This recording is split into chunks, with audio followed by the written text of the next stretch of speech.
Good morning everyone, welcome back to Priyanka Rana blog. আশা করছি তোমরা সবাই খুব ভালো আছো। তো চলে আসলাম আজকে আরও একটা নতুন ব্লগ নিয়ে। আর আজকে সকাল সকাল স্নান সেরে নিয়েছি, মানে আজকে সারাদিনের বড় কাজটা হয়ে গেছে। তারপরে নিয়ে চলে এসেছি আমার লেমন চিয়া সিডের জল। এই আমি না সাথে করে একটা চামচ রাখি যখন এটা খাই, নাহলে দেখো ওপরে জমে গেছে আর নিচে জমে গেছে, মাঝখানে কিন্তু পুরো ফাঁকা। তো এইভাবে খেতে গেলে আগে মুখে পড়ে, তারপরে মাঝখানে জলটা খাই, তারপরে আবার ওই চিয়া সিডটা মুখে পড়ে, তো কেমন লাগে। সেই কারণে যখন মানে এক ঢুক করে খাই, চামচ দিয়ে নাড়িয়ে নিই আর খাই। সকাল স্নানটা সেরে নিলাম, কারণ আজকে যাব চোখের ডাক্তারটা দেখাতে যেতেই হবে। এই দুদিন থেকে প্রচণ্ড কষ্ট পেয়েছে, কালকে সময় পাইনি বলে ডাক্তারটা দেখাতে যাওয়া হয়নি। তারপর বাজারে গিয়ে ডাক্তার দেখিয়ে আবার কিছু সবজি বাজার করে নিয়ে আসতে হবে। বাড়িতে দুদিন থেকে কিছু নেই, ওই মাংসই রান্না হচ্ছে। তারপরে আমার ডাল করেছিল, অবশ্য শাক ছিল, ওইদিকে শাকও রান্না করেছিল।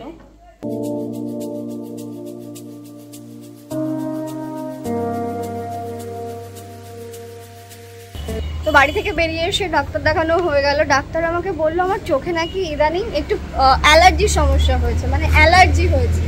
অ্যালার্জি হওয়া অস্বাভাবিক কিছু না, আমি এটা শুনে একদমই অবাক হইনি, কারণ আমার বাবার অ্যালার্জি আছে, মানে ভবিষ্যতে আমার বয়স হলে আমাকেও অ্যালার্জি নিয়ে ভুগতে হবে, এটা আমি জানি। কিন্তু চোখে অ্যালার্জি, এটা কার থেকে আসলো? অ্যাকচুয়ালি আমার একটা বন্ধুর চোখে অ্যালার্জি আছে, আমার মনে হয় ওর ছোঁয়া লেগে আমার চোখে অ্যালার্জিটা হয়ে গেছে। ওর চোখও সবসময় লাল থাকে। তো এইমাত্র বাজার করে নিয়ে আসলাম। এদিকে প্রায় অনেক কটা দিন সবজি বাজার করা হয়নি, তো সবজির এত দাম হয়ে গেছে আমার মাথায়, মানে দাম শুনেই মাথায় হাত। আলু বলে কিনা 35 টাকা কেজি। মানে তোমার কি বলো তো, বাজার করতে থাকলে একটা আইডিয়া পাওয়া যায় কখন কত কি দাম থাকছে আর কি। এর আগে যখন বাজার করতাম অ্যাপ্রক্স একটা আইডিয়া থাকতো যে না এটার একটা দাম হতে পারে। এবার দাম কেউ বেশি বললে সেটা আমি কমাতে পারতাম। এবার মাঝখানের দিকে অনেক কটা দিন বাজার করা হয়নি, কেউ যদি বেশিও বলে দাম আমি বুঝতেই পারবো না। তো যাই হোক, মাঝে মধ্যে না আমি খুব কনফিউশনে পড়ে যাই। জানলা খোলা আছে বলে কেমন লাগছে। হ্যাঁ, যেটা বলছিলাম, মাঝে মধ্যে আমি খুব কনফিউশনে পড়ে যাই। সেটা হচ্ছে এখন যেমন পড়ে আছে, আমি বলছি তোমাদেরকে। কালকে একটা জায়গায় যাবার কথা আছে, এবার টিকিটটা এখন পর্যন্ত কনফার্ম হয়নি, তৎকাল টিকিট কাটবে। এবার কালকে আমার আবার একটা মেকআপের কাজ, মানে মেকআপের কাজের জন্য ফোন করেছিল।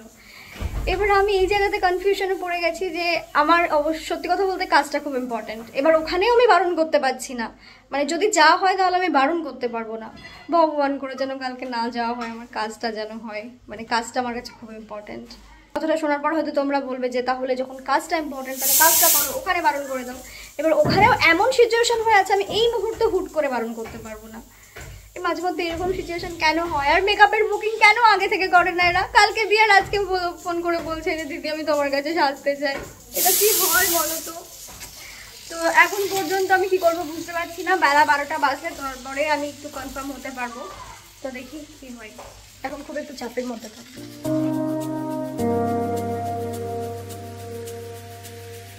যত ভাবি যে লিওকে মাছ সেভাবে দেব না, কিন্তু না, ওর খাওয়ার টাইম হলে ওকে মাছ রান্না করে যেখানে দেওয়া হয় সেখানে গিয়ে ঠিক বসে থাকবে। আমি ভাবছিলাম সকাল থেকে মাছ রান্না করবোই না, তো এখন গিয়ে দেখছি কই গো, এই যে চলে এসছে। না মাছু খাবা? হ্যাঁ মাছু খাবা? তোমাকে স্নান করাতে হবে, তো স্নান করানো হয়নি অনেকদিন। ও ছোনু, তো যেটা নিয়ে খুব টেনশন করছিলাম তোমাদেরকে তখন বললাম যে কালকে একটা জায়গায় যাওয়ার আছে, ওখানে যাব না, কালকের কাজটা করব। তো এটাই ডিসিশন নিলাম যে না, আগে কাজটা আগে, যেহেতু এটা করেই আমাকে খেতে হয়, তো কাজটাই আগে। মানে দূরে কোথাও গেলে কি করতে, আমার পকেট থেকে টাকা খুঁজবে, আর আমি যদি বাড়িতে থাকি তাহলে আমার টাকা পকেটে ঢুকবে। তো পকেটে যখন টাকা ঢুকবে তাহলে আর পকেটের টাকা শুধু শুধু খরচা করতে আমি কেন যাবো বলো? তাই ভাবলাম যে ঠিক আছে কাজটা করি, ঘুরতে পড়ে না হয় আবার অন্য কোনো সময় যাওয়া যাবে। তবে অবশ্য ওটা ঘোরা ছিল না, অন্য একটা কাজ ছিল। তো ওটা আমি স্বর্ণালীকে বারণ করে দিয়েছি, বললাম কাজটা করতেই যেহেতু হবে তাহলে আমি কাজটা করছি, আমরা অন্য টাইমে যাব। তো এখন খাওয়া দাওয়া করছি। এখন বাড়িতে মা এসে না, সত্যি কথা বলতে আমার আরাম হয়েছে। মানে এই কটা দিন খাওয়ার ঠিকঠাক, মানে কোনো ঠিক ঠিকানা ছিল না। এবার মা বাড়িতে থাকলে মোটামুটি টাইম মতো রান্নাবান্নাটা হয়, খাওয়া দাওয়াটা হয়। তো খাওয়া দাওয়া করে বাড়িতে রেস্ট নিয়ে আমি আবার চলে আসলাম সরাসরি ডোম কলে। আজকে বললাম আমার কটা কাজ আছে মেকআপের। আজকে প্রথমে তো বলেছিল এরা 3 জন সাজবে, তো আস্তে আস্তে 3 জনের জায়গা থেকে সেটা 6 জনে গিয়ে দাঁড়িয়েছিল। মানে আজকে আমার 6টা পার্টি মেকআপ, আর সেটা আমি একা হাতে একদমই সামলাতে পারতাম না। আর একা হাতে 6 জনকে সাজানো এটা কখনোই পসিবল ছিল না। তো ওটা যেটা দেখলে সেটা হচ্ছে ফার্স্ট লুক, আর এটা হচ্ছে সেকেন্ড লুক। খুব কম সময়ের মধ্যে করেছি বলতে গেলে। এটা হচ্ছে থার্ড লুক। আর এদেরকে আমি এর আগেও মেকআপ করেছি। যখন তুমি কোনো ক্লায়েন্টের কাছ থেকে ফার্স্ট টাইম গিয়ে মেকআপ করে আসবে, তারপর যখন তোমাকে আবার তারা ডাকবে, তখন তুমি নিঃসন্দেহে মানে ভেবে নিও, আমি মেকআপ আর্টিস্টদের কথা বলছি, যে তোমার হাতের কাজ যথেষ্ট সুন্দর, আর যথেষ্ট সুন্দর বলেই তোমাকে তারা বুক করেছে আবার। আজকে তো 6টা পার্টি মেকআপ ছিল, বাট লোকেশান ছিল 2 জায়গায়। এক জায়গায় 4 জন আর এক জায়গায় 2 জন। তো 4 জনের যেখানে ছিল সেখানে মেকআপ সেরে চলে এসেছি। এখন এখানে যখন আমি এসেছি, আগে থেকে বলা ছিল যে শুধুমাত্র আয়ুষী মেকআপ করবে, মানে যার ফেসে এখন মেকআপ করছি তার নাম হচ্ছে আয়ুষী। ও আমাকে বলেছিল যে আমি করব। তো ওর ফেসের মেকআপটা দেখার পর ওর মায়ের পছন্দ হয়েছিল, সেই কারণে ওর মা বললো ঠিক আছে তাহলে আমাকে আমার পুরো ফেসের মেকআপটা করে দিও। তো সেই কারণেই দুটো হয়েছে আর কি। তো ও না ভীষণই মিষ্টি। আর সত্যি কথা বলতে গেলে যখন তুমি কারোর ফেসে মেকআপ করবে, তার স্কিনটা যদি স্মুথ হয়, মানে কোনো প্রবলেম না থাকে, সেই ফেসে মেকআপ করতে মেকআপ আর্টিস্টের যে এত আরাম লাগে, শুধু মাত্র সেটা মেকআপ আর্টিস্টরাই জানে যে সেই রকম ফেসে মেকআপ করতে কত আরাম লাগে। মানে শান্তি করে নিজের মতো করে মেকআপ করা যায়। আর ওর ফেসে কোনো প্রবলেম ছিল না। ইনফ্যাক্ট ডার্ক সার্কেল না এসব থাকার কথাও না, যেহেতু ওর অনেকটাই ছোট, ক্লাস 8-এ পড়ে। আর পুরো লুকটা কমপ্লিট করার পর ও নিজেকে বারে বারে আয়নায় দেখছে। মানে এত পরিমাণে পছন্দ হয়েছে ও ভাবতে পারেনি। ও আমাকে প্রথমেই বলেছিল মেকআপ করার আগে যে প্রিয়াঙ্কাদি তুমি যেটাই করে দাও আমাকে যেন সুন্দর লাগে। এবার আমি আমার মতো করেই করেছি, বাট ওর প্রচণ্ড পরিমাণে পছন্দ হয়েছে। তো তোমরা জানিও যে কেমন হয়েছে। মানে এতগুলো মেকআপ লুক তোমাদের সাথে আজকে শেয়ার করলাম, তো পুরোটা জানি। সত্যি কথা বলতে আমি বাড়িতে গিয়ে যদি একবার বিছানায় শুয়ে যাই, আমি আর উঠতে পারবো না। কালকে কখন উঠবো তাও ঠিক নেই, কোমর প্রচণ্ড ব্যথা। ওইদিকে 4টে সাজিয়ে এসে একবার সাজালাম। ওকে সময় দেওয়া ছিল 7টায়, 7টার দিকে এসেছেন। এখন কটা বাজে? 8টা না? 8টা, মানে পুরো 1 ঘন্টাতে সাজিয়ে দিয়েছি। আর ওর সেরকম কোনো ডিমান্ড ছিল না, আমাকে বলেছিল তুমি যেরকম করে সাজিয়ে দেবে সেরকম করেই হবে, মানে আমার ওপরে ছিল। তো বল কেমন লাগলো? খুব সুন্দর লাগলো, এন্ড খুব টাইম মেনটেন করে চলে, এটাই আমার খুব ভালো লাগে। মেকআপ আর্টিস্টদের কিন্তু এটা করা উচিত, টাইম মেনটেন করে চলে। আর মেকআপটা আমার সত্যি খুব খুব পছন্দ হয়েছে, যেরকম লুক চেয়েছিলাম সেরকমই। আই লুকটা একটু ডার্কের মধ্যে রেখেছি, আর সেই কারণে লিপটা একটু নিউডের মধ্যে। তো এটা হচ্ছে ওর ফুল অ্যান্ড ফাইনাল লুক। ওকে, ওর মানে যখন তুমি কোনো ক্লায়েন্টকে সাজাবে, সে যেই হোক না কেন, তার যদি পছন্দ হয় তাহলে জাস্ট আর কিছু লাগবে না। মেকআপ আর্টিস্টের কাছে এটাই সব থেকে বড় অ্যাচিভমেন্ট বলে আমার মনে হয়। তো এখন আবার ওর মাকে একটু সাজাবো, ওর মা শুধু ফেসটাই করবে। তো চলো এটা করে তারপর বাড়ি যাব। আজকে বাড়ি যেতে মনে হয় 9টা বাজবে রাত্রি। তো দেখতেই পাচ্ছ এটা হচ্ছে আয়ুষীর মা। আয়ুষীও যেরকম সুন্দর দেখতে, ওর মাও খুব সুন্দর দেখতে। আর মেকআপ করার পর তো আরও সুন্দর লাগছে। আর আমার একটা পার্সোনাল ওপিনিয়ন বলি, সেটা হচ্ছে অল ওভার লুক কমপ্লিট হলো, মেকআপ করলে সাজগোজ করলে সব ঠিক আছে, তারপর যদি একটা চোকার পরো না, চোকার পরলে মনে হয় যে পুরো লুকটাই চেঞ্জ হয়ে যায়। মানে লং মালার থেকে বলছি আমি পার্সোনালি, আমার এটা ওপিনিয়ন। মানে আমার ভাল লাগে, আমার নিজেরও চোকার পরতে ভাল লাগে, এবার অন্য কেউ যদি পরে আমার তাকেও ভাল লাগে। তো তোমাদের কীরকম কি ভালো লাগে সেটা কিন্তু অবশ্যই কমেন্ট সেকশনে জানিও। বাবা এখন বাজে 9টা 12, এই মাত্র কাজ শেষ হলো।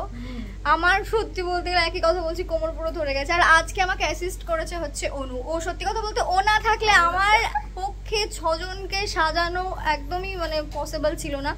অনেকটাই ও হেল্প করেছে। তো মাঝে মধ্যে ডাকলে আসবি, ঠিক আছে? আচ্ছা আচ্ছা, ফোন করে নেব। আচ্ছা, ফোন করে নেব।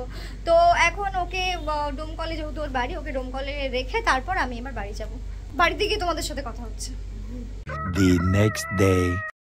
এটা হচ্ছে তার পরের দিন সকালবেলা। রাত্রিবেলায় যে গিয়ে ভিডিওটা আমি শেষ করব সেই অবস্থাতে আমি ছিলাম না। ইনফ্যাক্ট বাড়িতে কালকে রাত্রে গিয়ে খাওয়া দাওয়া করে শুয়েছি, দিয়ে সাথে সাথে ঘুম।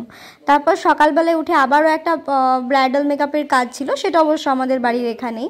আর আজকের ভ্লগটা কি বলো তো, ডেলি ভ্লগের থেকে মেকআপ ভ্লগটাই বেশি হয়ে গেল বলো। এতগুলো মেকআপের মানে ভিডিও তোমাদের সাথে আমি শেয়ার করলাম, এতজনের মেকআপের ভিডিও। তোমরা আবার বলে বসো না যে দিদি ডেলি ব্লগই চাই। আমি জানি তোমরা আমার ডেলি ব্লগ দেখতেই বেশি পছন্দ করো, কিন্তু কি করব বলো তো, আমার ডেলি রুটিনের মধ্যে তো এগুলো পড়ছে, তাহলে তো এগুলোই আমি তোমাদের সাথে শেয়ার করবো, তাই না বলো? আর তো এছাড়া বেশি আমি কিছু করি না, আর বাড়িতে থাকলে তো টুকটাক কাজ তোমাদের সাথে শেয়ার করাই হয়।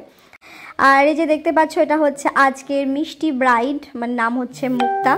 ওর খুব ইচ্ছে ছিল আমার কাছে সাজার, মানে এত পরিমাণে ইচ্ছে ছিল, আমি ওকে দেখে বুঝলাম। আমি যখন যাই ওকে সাজাতে, আমাকে একটা কথা বললো, জানো প্রিয়াঙ্কাদি, আমি তোমার কাছে সাজার জন্য বাড়িতে কান্না পর্যন্ত করেছি।